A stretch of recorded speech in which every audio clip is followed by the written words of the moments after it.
Rasisme adalah penyakit. Rasisme adalah virus.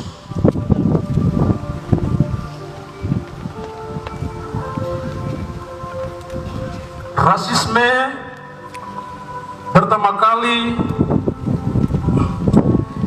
ditularkan oleh orang-orang yang merasa diri superior,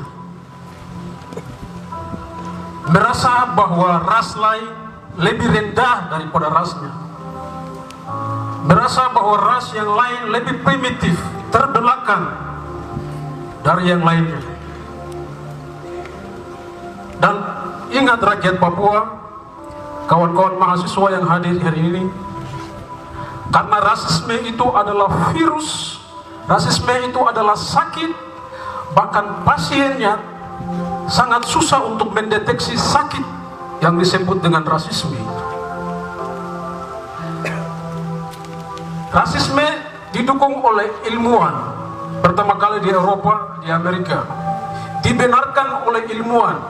Orang-orang ilmuwan menyatakan bahwa secara biologis orang kulit putih jauh lebih terhormat, jauh lebih cerdas daripada orang-orang kulit hitam, daripada ras-ras yang lain.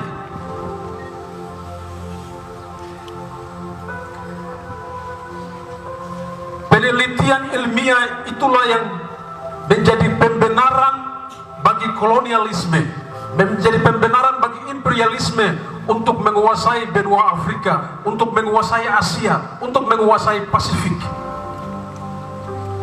Karena secara genealogi, secara biologi, mereka merasa bahwa mereka adalah orang-orang yang lebih cerdas daripada ras yang lain.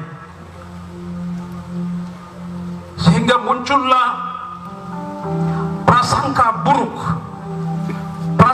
buruk terhadap bangsa lain, ras lain, bahwa bangsa dan ras yang lain adalah orang-orang yang terbelakang, primitif, orang-orang yang kelas bawah, orang-orang kelas 2, yang harus ditundukkan, yang harus dijajah, yang harus dikuasai, yang harus dibangun, yang harus dieksploitasi, yang harus menjadikan mereka sebagai budak.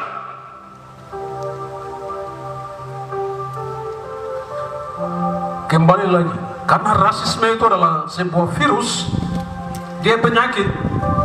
Kolonialisme membawa rasisme itu sampai pada wilayah Pasifik, Asia dan Pasifik, masuk di dalam budaya cara berpikir orang-orang Asia, orang-orang Indonesia, orang-orang Nusantara.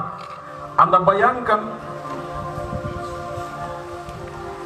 350 tahun lebih budaya rasis itu betul-betul tertanam di dalam beberapa generasi dan yang panjang di dalam generasi orang-orang Asia maupun Pasifik akibat dari kolonialisme.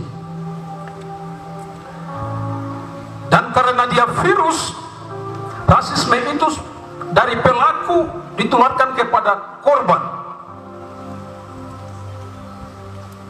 Korban itu adalah orang-orang yang terjajah.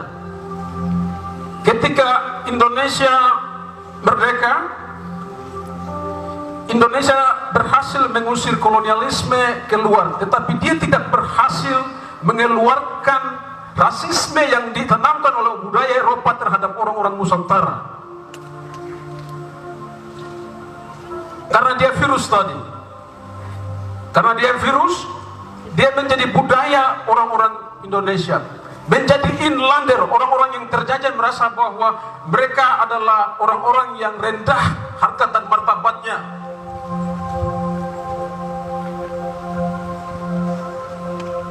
Saudara, saya harus bicara ini untuk menyampaikan bahwa penyakit rasisme itulah yang menyebabkan Soekarno pada Trikora menyampaikan bahwa ras lain, bangsa lain, termasuk bangsa Papua tidak berhak, mereka adalah bangsa boneka yang tidak berhak untuk menentukan nasib politik mereka sendiri. Itu adalah prasangka rasis. Merasa bahwa orang-orang dari bangsa lain, bangsa Jawa, bangsa Melayu, merasa bahwa orang-orang Papua belum maju, orang-orang Papua masih primitif, sehingga mereka harus ditundukkan, mereka harus diatur, mereka harus dibangun. Nah, apa yang mereka buat? bangsa dan negara yang sedang dipersiapkan oleh orang Papua tahun 1961 dianggap sebagai bangsa boneka dengan prasangka buruk bahwa orang Papua tidak bisa bernegara sendiri, berbangsa sendiri. Nah, kawan-kawan mahasiswa harus belajar ini. Rakyat Papua kita harus belajar bahwa pencaplokan wilayah ini, aneksasi wilayah ini didasari dengan prasangka rasis.